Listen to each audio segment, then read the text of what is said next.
Welcome to today's episode of the High Vibe Healers Hangout. I am your host, Claire Donovan, the high-end manifestation coach and creator of programs designed to help women raise their vibration and manifest their dreams. Today, I am thrilled to be joined by Sona Sood, an Ayurvedic practitioner and founder of Joyful Healing.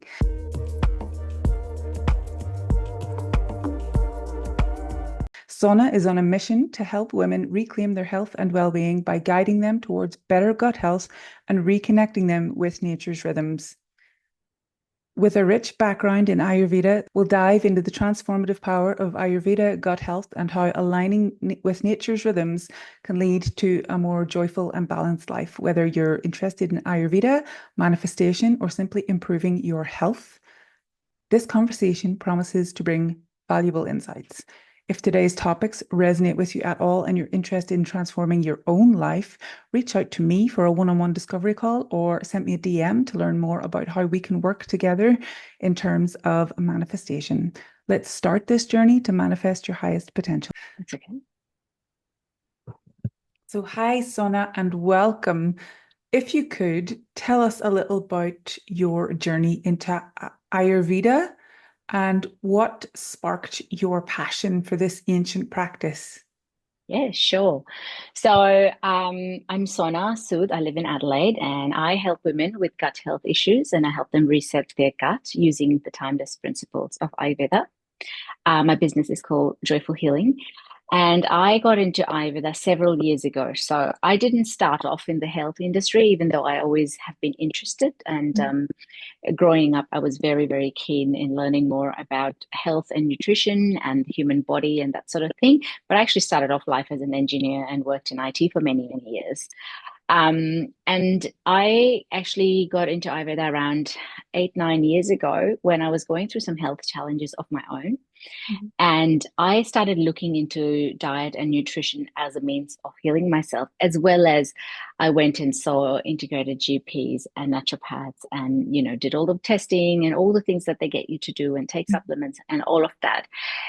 And it was a very stressful time in my life because I've done every diet also that you can think of. I can say that now, literally paleo, Atkins, low carb, low fat. I've gotten sucked into all the diets you can think of. And it was very, very stressful because there came a point at which anything I ate was wrong for one diet or the other. Yeah. You see what I'm saying? So if you're on Mm-hmm. a low carb diet, that whatever you eat there is not going to work for another diet. So there was a point in my life I was starting to get very, very stressed around this simple thing of what can I eat that's healthy and is okay for me. And it got really bad when I started questioning things like, is it okay if I feed my children rice? Can I give them a sandwich in their lunchbox? And that's the point I went, this is, I'm like getting too much into this. This is just Mm-hmm. wrong. There has to be a much easier way of eating and of being healthy. Yeah. And that's kind of around the same time I kind of discovered Ayurveda and I just went in for my own treatment and to get a better understanding of what was going on. And I just fell in love with the basic common sense knowledge is what I call it, like the common sense approach and the simplicity of it. Mm-hmm. And that back to basics of, going back to what our great grandparents used to do, going back to our roots, no fat diets, just eating healthy. Yes, listening to your body, eating for your body type and learning a little bit more about your own constitution and your own body type, but eating for that. Mm-hmm. And I found as I started learning the concepts, everything just fell into place. And then, this whole chaotic mind just kind of settled after a while and went, okay, this is fine. I'm good. I'm good. I can give my kid rice. And, so it was a big relief. And Yeah. that stress just came off. And honestly, I just started with doing some weekend workshops around food and nutrition. And I really fell in love with it. And then I decided to study it properly. Okay. Yeah, that's kind of how I got into it. So, and I just love it now because I can help a lot of women, especially I work more with women, but all sorts of people Mm-hmm. obviously, but I can really help them because there's a lot of gut issues nowadays. People don't Yeah. know why they're bloated. That's the most common thing I get. I don't know why I'm bloated. And just having that understanding around food, how to eat, what to eat, when to eat, just simple concepts, not making huge like changing meal plans or giving them new diets, but kind of just tweaking their own diets really gives great results. So I that's how found I got into it.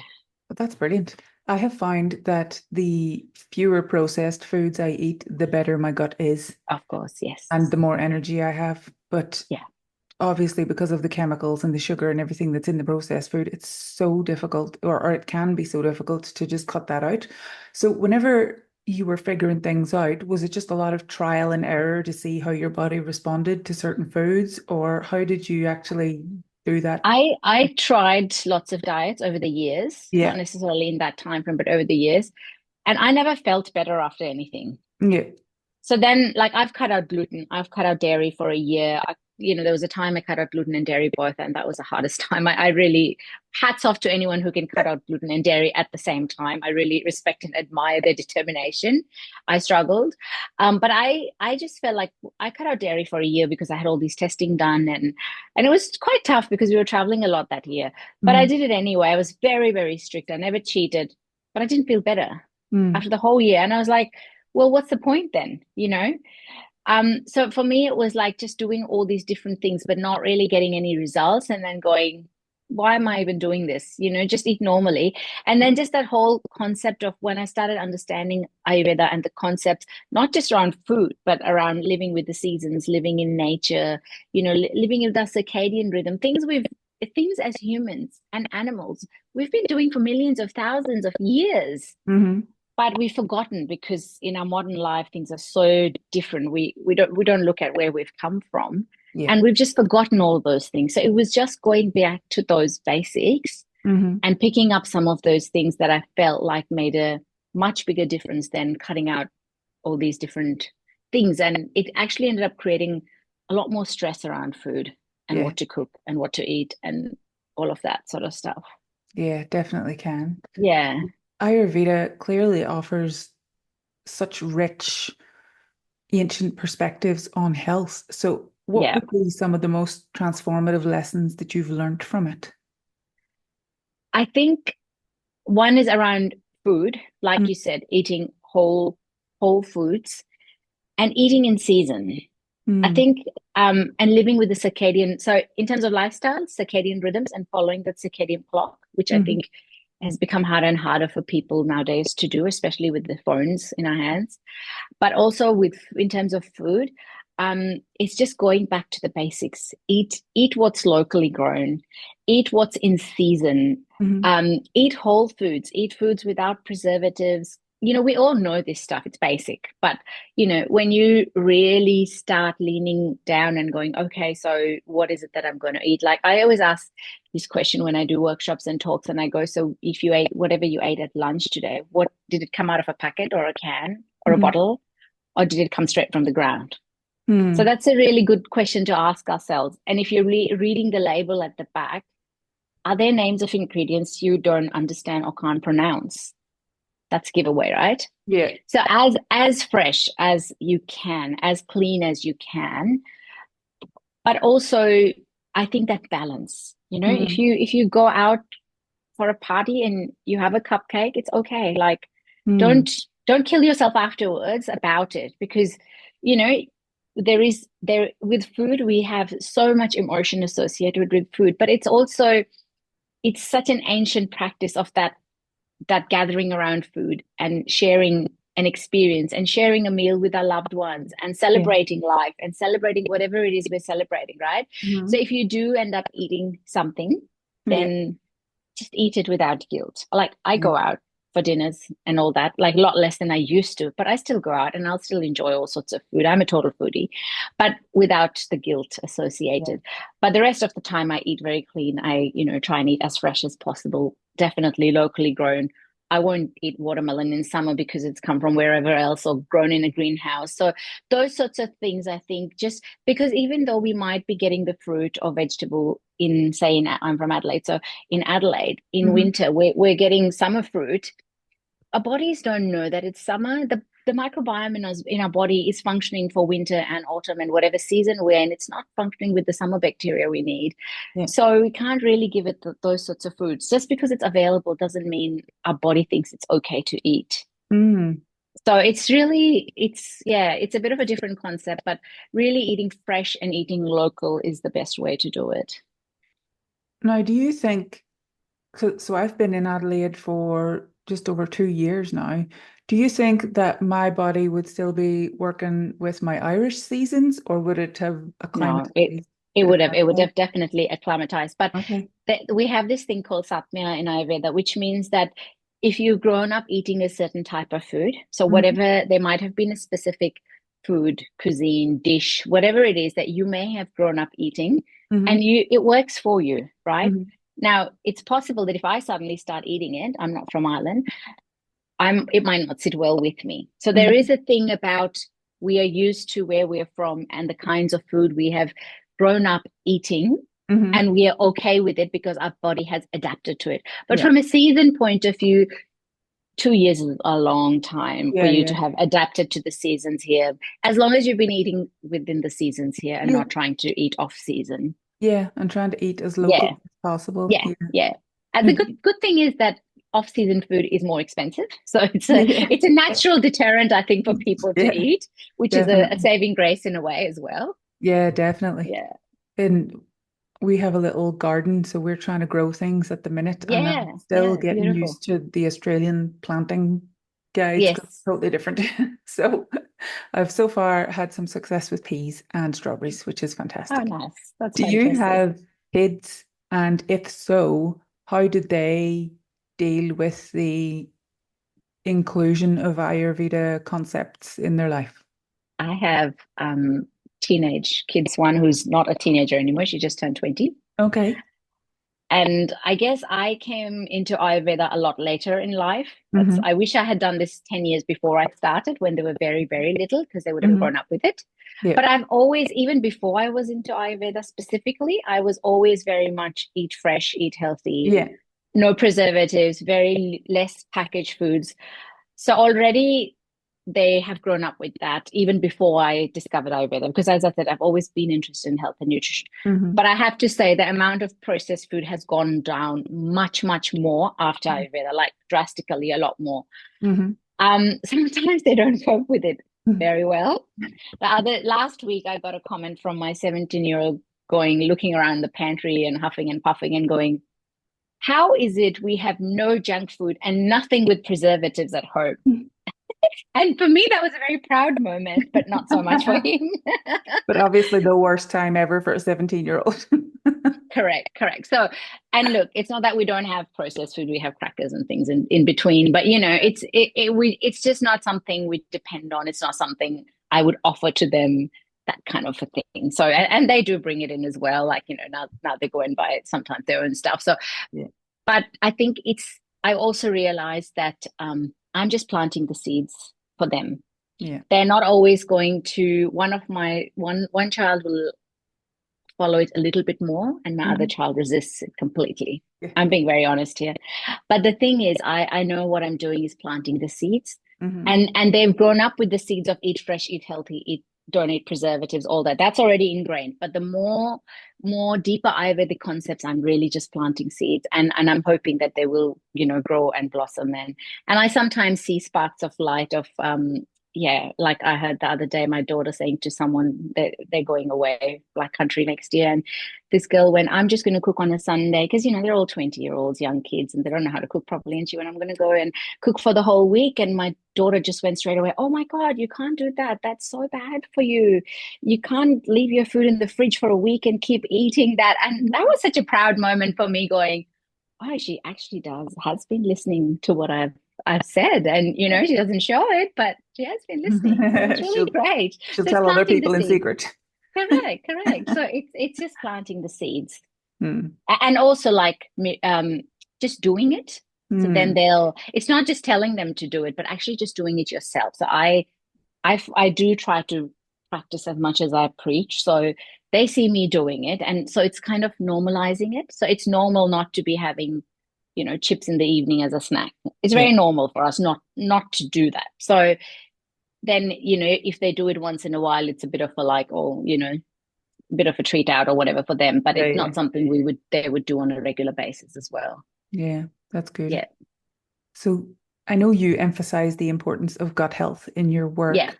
Can you Yes. explain then how Ayurveda views the gut and why it is so central to our well-being?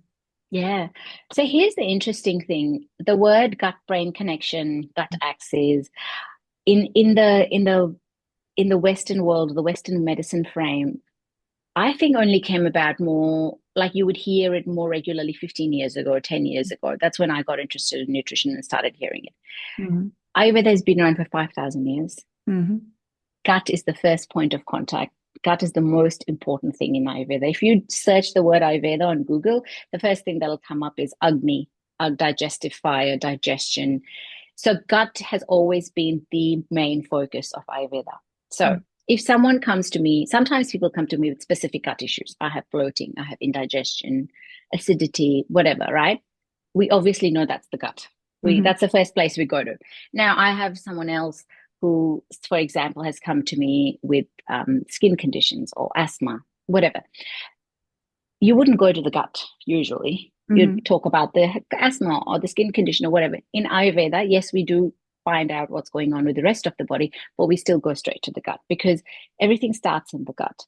If our food's not being digested properly, we could be eating the best quality, high quality organic food, whatever it is. But if it's not being digested properly, then there's the nutrition is not going to get absorbed in the Mm-hmm. body, and we're going to have the ama or the toxins build up in the different channels of the body, which is then going to cause issues. For example, skin conditions for this other person, whatever else is going on. So the Mm-hmm. gut is the primary focus in Ayurveda, which is also why then we talk a little bit more about food and lifestyle and circadian rhythms and everything else. So yes, gut is super important, but we do look at every condition, every disease as a holistic in a holistic way, because as humans we don't our gut doesn't do one thing and our brain is doing something else. It's all related. Mm-hmm. We function as one unit, right?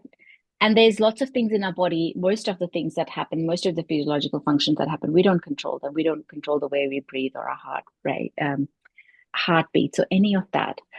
But it is important to look at everything in a holistic manner. And that's why I think Ayurveda is so beautiful, because we look at the gut, we look at the lifestyle, we look at what's going on in their lives, what time they get up, everything, because it's a big picture.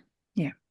And it's trying to get to the root cause and then help them fix the root cause. And then slowly, slowly the symptoms start disappearing once you fix the root cause. Yeah. Yeah. Yeah. I remember I started the keto diet, and that was whenever I had cut out the processed food. And just one day I woke up and I was like, geez, I feel great. I Yes. just noticed it. And I was like, I haven't had any gut issues in about 2 weeks, and that is so unusual. So yeah, I totally understand that. So are there any common signs that people should look out for that kind of indicate if their gut health is out of balance? I know you've mentioned bloating a lot. I'm sure that's like one of the Yeah. Oh, top symptoms. 100%. Yeah, there's heaps of them. So bloating is a big one, gas is a big one, constipation. It's incredible how we normalize constipation. Like no one Mm-hmm. wants to talk about it. There's a bit of embarrassment around it, but it's so normalized. It's Mm-hmm. not normal to not go every day. Like you need to be going every day. If you don't go for 2 or 3 days in a row, you are constipated. Mm-hmm. If you get bloated after meals, you do have gut issues. Like there's no two ways around it. There's not a little bit of bloating here and there is okay. Mm-hmm. It's not okay. If your gut is healthy, there's literally no bloating. There shouldn't be. Those are like really obvious ones. Acidity, hyperacidity, that reflux feeling, that, Mm-hmm. but there are other things such as like, if you eat a meal and you feel really heavy after a meal, you might not identify that as a gut issue. But Mm-hmm. eating a meal, feeling very sluggish, very heavy, wanting to have a nap after breakfast, after lunch, after dinner, that's gut issues, definitely. Um, and just overall feeling that, sometimes you have that brain fog, that feeling of, I just don't want to do anything. I don't know what's going on. That little bit low feeling that can also come back to gut issues as well. So Mm-hmm. there's lots and lots of different markers. We call it like that AMA, those toxins build up in the body, in the gut. And that's when we get that really sluggish, heavy feeling in our body, that lethargy, not wanting to do anything, the fatigue. All of those, we might not think they're related to gut issues, but they are related to gut issues. They're all got a different type of gut issues. Mm-hmm. So, what would be some simple steps for anybody new to Ayurveda to start supporting their own gut health from an Ayurvedic perspective? Yeah, it's a really great question. And in Ayurveda, the whole premises when I work with people is actually to make people much more self-reliant. So, I want to teach them strategies that they can do at home quite easily Mm-hmm. without using any fancy equipment, fancy medicines or anything like, within and quickly so that they can start learning how to look after themselves. One of the easiest things is eat fresh and healthy food. Like that's really basic. Follow the circadian rhythms, sleep in time, wake up in time. And even though we don't understand it, this is all related to gut health still. Mm-hmm. And until you understand the deeper concepts, it's like, what does sleeping have to do with gut health? It does. It really does. So following the circadian rhythms, eating healthy, obviously avoiding processed foods, but fizzy drinks, cold drinks, all those sorts of things, they're really, really important to gut health. I have a free Facebook group for women, and I do lots of free training there where, I'll pick up topics and talk about do this for gut health, do that. So those sorts of things. So if you can find communities like that to join as well, you're welcome to join mine, obviously. Then that's a really good start to learn a bit more about Yeah. Ayurveda. You can also find out what your dosha is, which is your body type, Mm-hmm. and sort of eat according to that. And when you work out your dosha properly, then you can go, oh, this is why, this particular food doesn't sit well with me, or this particular food may not work well with me as well. So that's sort of learning a little bit more about your own body type as well. So I'll be sure to link your group with Oh, thank you. how people can get in touch with you as well to Sure. work with you in the description and the pinned comment. So I know we were talking a lot there about it's all been about guts, but what role would you say that emotions play with regards to our gut health, and how then can Ayurveda help to address these factors? Yeah. So in Ayurveda, we definitely we look at everything. The human being is a complex being. There's emotions, the mind, the soul. That's why it's very holistic. So this is why when I work with my clients, I'm not just looking at what they eat or what their gut is doing, but what's happening in their life, what's happening in their relationships, in their family life. Mhm. And it's really important to keep that in mind, because if things are not going well at an emotional level, we can eat the best quality food we want, but it's not really the uptake is not going to be there, right? So, Yeah. so there are things we do recommend. And remember, Ayurveda is from the Vedic sciences. So, Ayurveda, yoga, they're sister sciences. Hmm. So there's meditation, yoga, Ayurveda, they're all related, right? It's a very Hmm. holistic picture that we build. So definitely we do look at emotions. We give people techniques on what to do, how to regulate their emotions, how to look after themselves, the deep breathing techniques. And integrating yoga is a really great part of it if someone wants to do that as well. So Hmm. there are lots of different things. We definitely do consider everything. Yeah. Wow. So I know I'm just circling back a little bit because I've been thinking Yeah, sure. about living in harmony with the seasons. So Yes. just for somebody watching, if they're new to this, how can someone who lives like a fairly busy modern life Yeah. adapt to these natural rhythms? Yeah. So I think the first thing is I'm going to go back to the food thing, which is the Mhm. easiest one. Yeah. Look what's fresh. Go to the farmers markets. Look what's in season. Hmm. That's what you need to be eating. Don't try and eat something that's, like really far out from that season, you know? Yeah. So that's the first thing. But secondly, also adapting to the season. So for example, if it's heading towards if it's winter, right? We're in Hmm. the middle of winter. It's cold outside. Now, 200 years ago, we didn't have electricity. If it was cold, we would be at home, warmed up, eating warm foods, drinking warm drinks, keeping ourselves warm. Hmm. Do you think our great great grandparents would have pulled an ice cream out of the freezer and eaten that? No Hmm. way. No way. But we think it's okay to do that because it's available and because Hmm. we don't know any different. Yeah. So it's really being very mindful and thinking, okay, it's the middle of winter. What is it that my body really needs?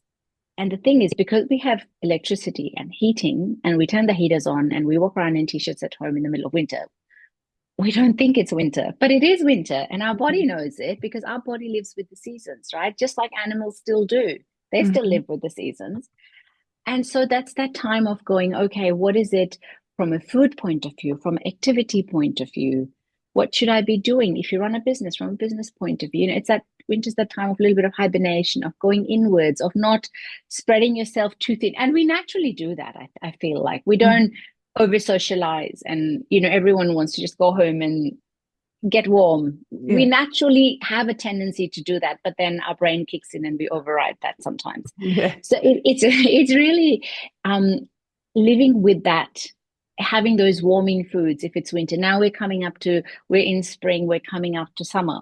So have more of your foods that are internally cooling, not necessarily from the fridge or freezer, but that are actually naturally cooling. What is your body craving for? So listen to that, not Mm-hmm. necessarily because sometimes we're craving for junk and lollies because we've trained our brain to do that, but actually, what is it that we feel like having? So if it's a really, really hot day, we might not feel like having a hot pumpkin soup Mm. because it's very heavy and it's heating and it's more a winter food. We naturally won't crave it, right? Yeah. We might just crave having a nice cool cucumber instead. So just listening to those subtle things, because the cucumber is actually going to be better for us because it's going to help us cool down if we've come out from the sun or whatever it is. Mhm. So it's doing those little things that also listening to our body, because I think our body does really speak to us, but we're just too busy Yeah. and too much on the go and doing too many things and spreading ourselves far too thin to actually listen. Yeah. Yeah. Yeah. Agree with that. Does that help? Yeah, it does. Yeah. What is one practice then that you believe everybody could benefit from incorporating into their lives, not just like the eating with the seasons, but something else? Yeah. Oh, there's quite a few of them that I do really recommend. Some depend on the seasons. There's a couple of them that you can't do in winter. You can only do coming up to summer. Okay. Um, there's one where I'm actually running a Start Your Morning Right challenge in 2 weeks. So the timing is perfect. So I'm running that in my Facebook group. So I'm going to run that with people and show them how to do it. But I think just starting your morning correctly Mm-hmm. can make a difference. So I'll give you one, it's a different one to what I'm running in the challenge. But if you scrape your tongue and brush Mm-hmm. your teeth first thing in the morning, that's a game changer. Okay. So I don't have it in front of me, but a tongue scraper is like this Yeah. U-shaped metal thing, and you can buy it from online stores, Indian stores, any of the Indian grocery places, health food stores, they all sell them. And if you scrape your tongue and brush your teeth first thing in the morning, and there's a reason for that.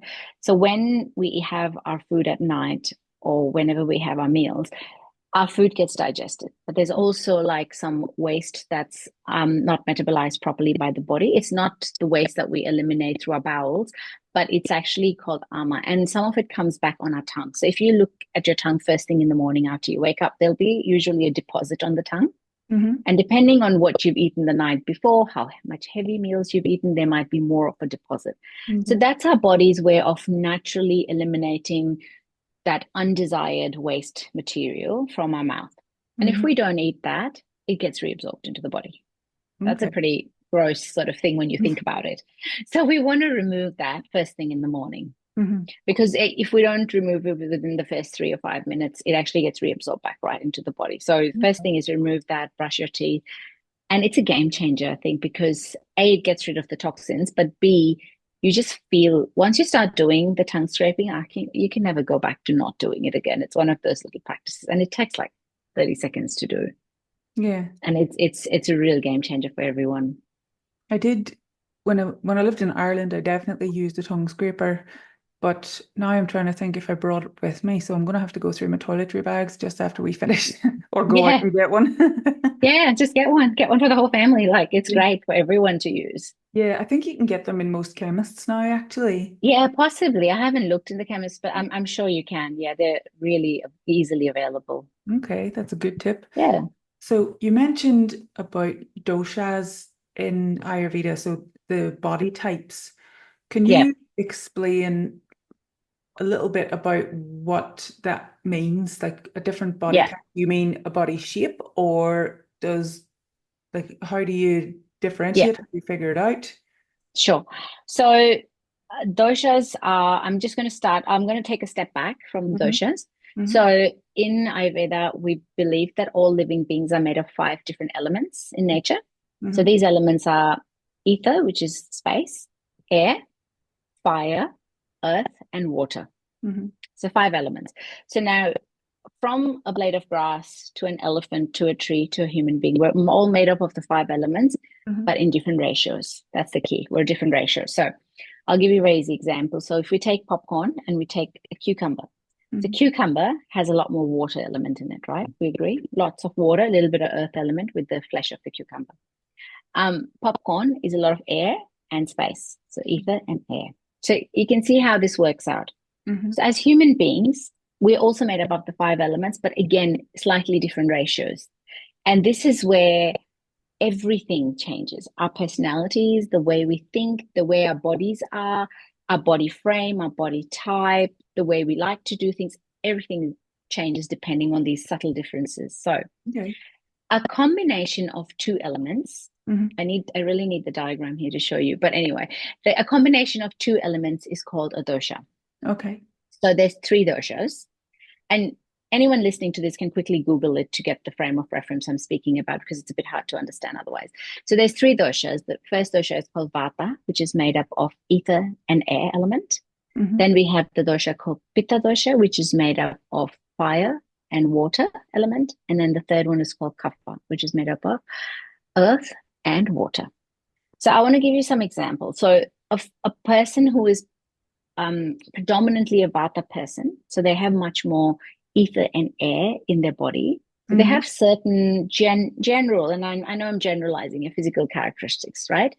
Often they're quite tall, they'll have slender, long limbs, they might have dry skin, dry hair, they might have things like constipation, they might have a little bit of anxiety, but they're also very highly creative. So they're like the wind. The wind goes up and down and flows everywhere. Their brain goes up and down and flows everywhere. A lot of the people who are in the art industry, who are musicians, the great artists in the world, entertainers, they're often very Vata people because they have to really have that creative space. Yeah. Yeah. Then if we look at Pitta people, Pitta's dominant element is fire. Mm-hmm. So what do they have? They have a lot of fire in their bodies and fire in themselves. So they are the people who are the super passionate people. So they're really like, the rocket scientists, the doctors, the really highly lawyers, the really highly successful people that we say in the modern age. And Yeah. there's no definition of success, but the people who are Yeah. the go-getters of the world, the Elon Musks of the world, they're all Pitta people because they have that fire and that drive and that ambition to do whatever it is that they choose to do. They Mm-hmm. don't get involved in 50 different things like our Vata friends. Our Vata friends will have their fingers in all different pies and puddings. Our Pitta people are very focused. They go, go, go, go, go. Mm-hmm. Now, their physical characteristics, they're medium built. They often have a bit more redness in them, so they might be more prone to rashes or irritation in the skin. There is a lot of fire in them, so sometimes their tongue is also fiery. They can be quite sharp and quite abrupt and quite, that sort of Mm-hmm. a thing. And then also, they they're the kind of people who are like, let's just get on with it and do it, kind of that go getters, right? Mm-hmm. Then we have like the third type of people, predominantly if you've got a friend who's a cover friend, um, their their main element is earth, right? So when you think of earth, or what do you think? You think of this Mother Earth nature, right? So your cover friend is the person you want to go to if you've had a fight with your partner or a breakup, because that cover friend is going to sit with you, make you a cup of tea, give you a hug, and tell you it's all right and you'll be all right and you're amazing. And they Mm-hmm. have that personality. So on a physical front, they're a bit more stronger build. They can be a bit more muscular because they've got that earth element in them, right? So much more muscular. They can be a bit taller. So even like when you look at the different body types, they're different for these people, or all the three different types of people. And so we can really drill down into this. There's different types of foods that's going to affect the different types of people. Their personalities are going to be different. How they do things, how a kapha does things is completely different to how other person does things. Mm-hmm. Now, keeping in mind, we all have all three of these elements in us, Mm-hmm. but often there's a predominant one. So as I'm speaking, a lot of people go, oh, my cousin does a lot of this, Mhm. or my sister is a lot like that. And you can instantly say, oh, they have a lot more of that element. Yeah. So it's a great tool for understanding, like a lot of these personality types and things are. And this actually matches quite well with that ectomorph, endomorph, mesomorph model Mm. that we know in terms of just the body type. But Mhm. it actually is a great tool because now you know that when you say something and your pitta kid snaps back at you, you have that little bit more compassion and understanding that that's their personality. Yes, you have to Mm. still teach them, blah, blah, blah. But you have a bit more of that understanding. Or your Vata kid is always distracted instead of doing homework, they're doing something else. There's a little bit more understanding that actually it's also their personality. It's not an excuse, it's just an Yeah, understanding that yeah. and that I need to implement more structure for them. Whereas for your Pitta kid, you don't need to implement the structure because they're already doing it themselves. Mm. So it's just a little bit of an understanding for our own selves, for us and people around us to know what works. Yeah, wow, that's fascinating. Yeah, I It is. identified myself there. I think I'm mostly, was it Vata or Vita? Yeah. Vata. Vata. Yeah. Mostly Vata with a little bit of the A little second bit of one. Pitta. Yeah, and Yeah. then my Yeah. best friend, she's the third one. Yes, yes. See, it's and it's fascinating. Once you, I know all my friends, and I just know what they are now because I don't need to do a test, but I do. I have created an online quiz as well, and Yeah. people can go there and test themselves and work out. It send you an email and tell you exactly what percentage of different body type you Oh, are as wow. well. Mm. That's fascinating. Yeah, I'm gonna have to do that quiz myself because I'm very Yeah, interested in how you then eat for that body type. Because yeah. like you, I feel like I've done every flipping diet under the sun. And I did go on keto for quite a while. I released 22 kilos and it was great. But Wow. I don't like to say I lost 22 kilos because that always implies that I wanted to find them again and I don't. Yes. No, no, no, So no. Definitely not. So yeah, but I did end up like just through some emotional stresses that were happening at the time. And being sick as well. I found it very difficult Mm. if I was sick to follow it You because can't, yeah. yeah, especially if you had to take like antibiotics at a certain time of day with food in your belly, it was very Yeah. difficult. So I would love to go back on it, but now I'm very interested in trying this out because it seems like a much more natural way of doing It it. is, yeah.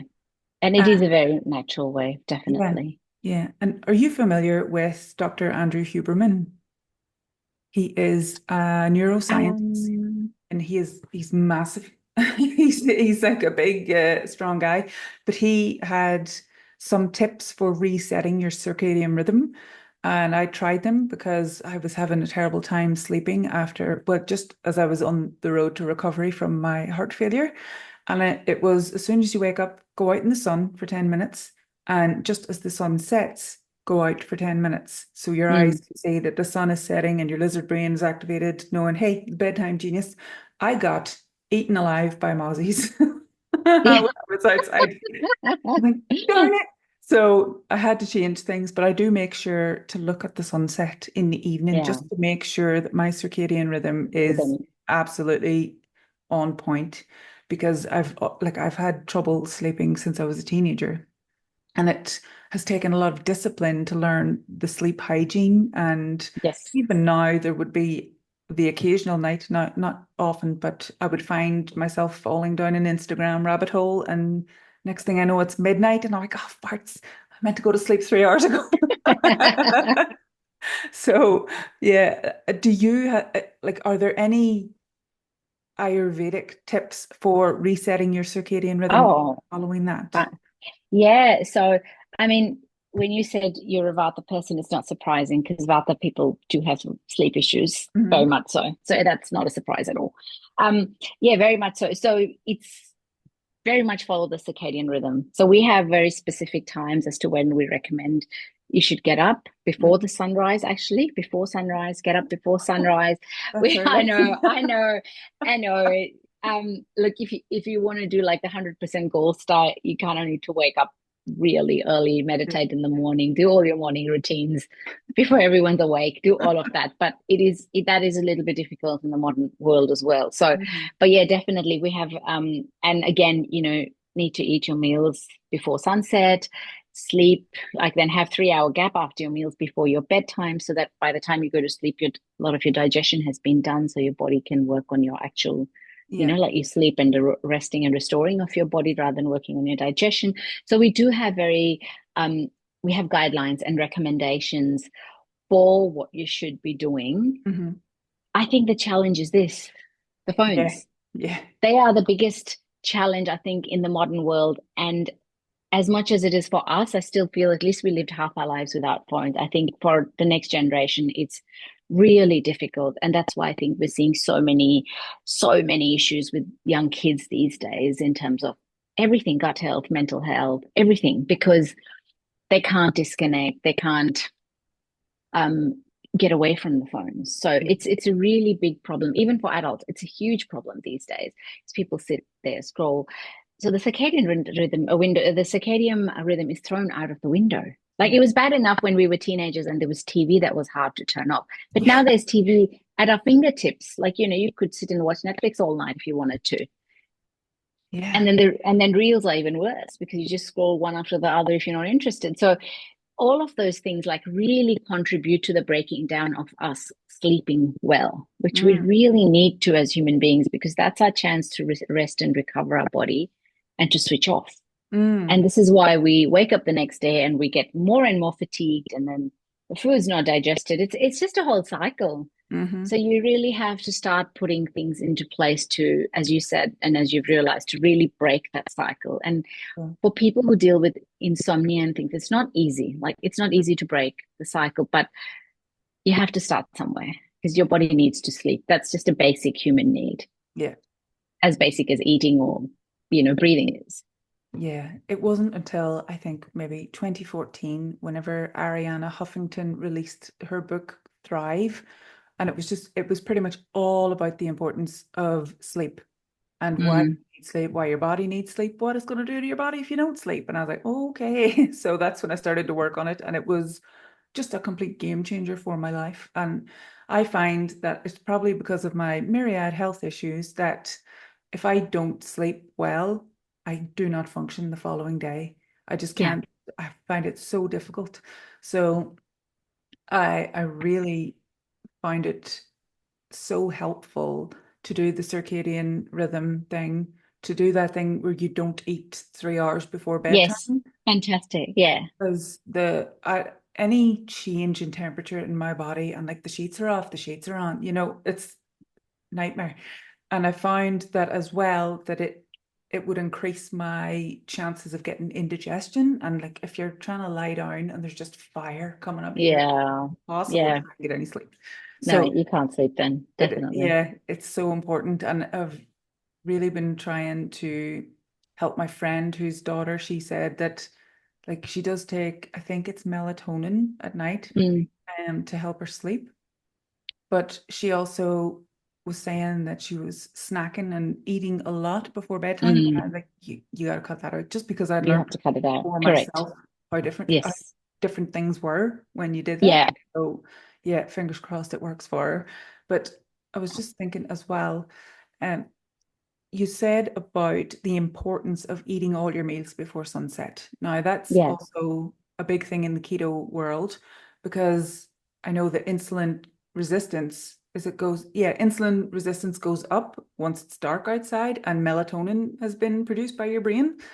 Mhm. And that means that any energy that could be absorbed by your body is just absorbed as fat, because the sugar cannot function in your Process muscles. it. Yeah. Yeah, so it's so important. But trying to do that in winter, especially if you're like living the modern life and you're working normal work hours, like it's getting dark by 5 o'clock. How Yeah. do you implement that into your life and your family's lives?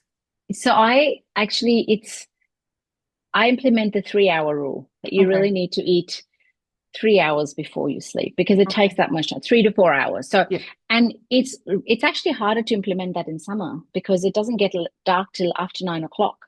Yeah. And I don't sleep at 12 o'clock. I'm not functional at midnight. Like I need to Yeah. sleep like 10:30 latest. So I think it's actually much harder to do that because like, you know, if you're going to eat, yeah, I see what you're saying, why it's hard in winter. I was thinking of it the other way around, but yeah, you're right. So I think if you eat 3.5 hours before bedtime, your usual bedtime, that's Yeah. pretty good because your body will take about 3 hours. Now, obviously, when in Ayurveda, when this was recommended, there was no daylight saving. So that, Yeah. you know, yes, the sun changed positions, and so your nights would get longer or Yeah. shorter, but it's an average of like 3 hours before you go to bed Yeah. because Yeah. that's a Okay. mad. And you're also up and around and walking.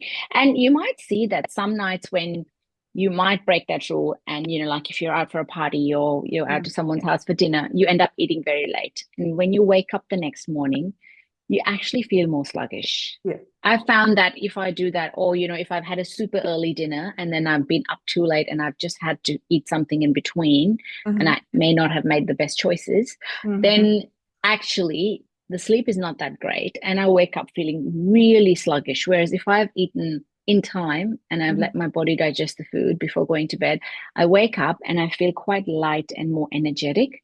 So if you start noticing that, if people start noticing that in their own body, they'll realize that actually eating very heavy meals at night is not a great idea because they don't wake up feeling refreshed and can't just bounce out of bed kind of a thing. Yeah. Yeah. Wow. So your work obviously spans across many holistic practices. What advice would you give to somebody who's trying to break that cycle that we were just talking about, that they're just if they're just starting out? For sleeping, you mean? Yeah, for sleeping and for their gut health in general. Yeah. I think the biggest thing would be with the gut health, learn your body type, see what Mm. works, and also pay attention to foods, but also eat fresh. That's the main thing. I think much more than that is also, even if you don't know anything about your body type, eat fresh as possible. Cook your meals yourself at home with love for Yeah. yourself and your body. Those sorts of practices, and really follow the circadian rhythm. You know, Mm. all the animals follow it in the modern world. Every animal, from your, you know, pet dog to the wild, wherever, to the birds in your trees in your garden, they all follow the circadian rhythm. You Yeah. don't, you know, the night and the nocturnal animals follow their own circadian rhythm because that's their rhythm. Why can't we follow it as human beings? Because there's too much distractions, too many things to do, too much of this, and we feel the constant need to be doing it. But it's also like a little bit of a choice to say, Mm. okay, you know what, I'm not going to look at my phone because I know that that's a rabbit hole I don't want to go down in, Yeah. and just put it away and go, no, not doing it. And that'll actually possibly even make you want to sleep in time because if you're not Mm. touching the phone, you go, oh, well, I might as well just go to bed now Yeah. Yeah. and have a bit of a rest, Yeah. you know. But that's sort of, and not just the phone, you know, like TV or watching Netflix or whatever Yeah. that is. I think that's a big one. If you can start sleeping in time, waking up in time, eating in time, and also like eating the right amount of meals a day, Hmm. eating properly, eating good, nutritious food, Hmm. I think that's half the battle won. And Mm. it's much easier said than I done. Like I work with clients on a regular basis, and sometimes it can take us a few months to just do that part without even going into the really nitty gritty and Yeah. super details of just like, let's just get the basics first. It depends on what stage everyone is, and that's okay because I feel like it's a learning journey. Yeah. Definitely. Sometimes we haven't been taught these things, or we don't know what we don't know, right? So Yeah. we just Exactly. go with we just go with what we know and do what we know and try and do our best with what we know. Yeah. That's fantastic. Thank you for that. Yeah. So, what would be the best way for people to connect with you and learn more about joyful healing? Oh, thank you. Yeah, so I have a business page. I also have a personal profile just under my own name, Sona Sood. People can contact me, they can DM me, message me, add me as a friend. I have a Facebook group. That's probably the best way is to Hmm. join my free Facebook group for women. And I do lots of free training on there, about all these different topics that we've talked about in detail.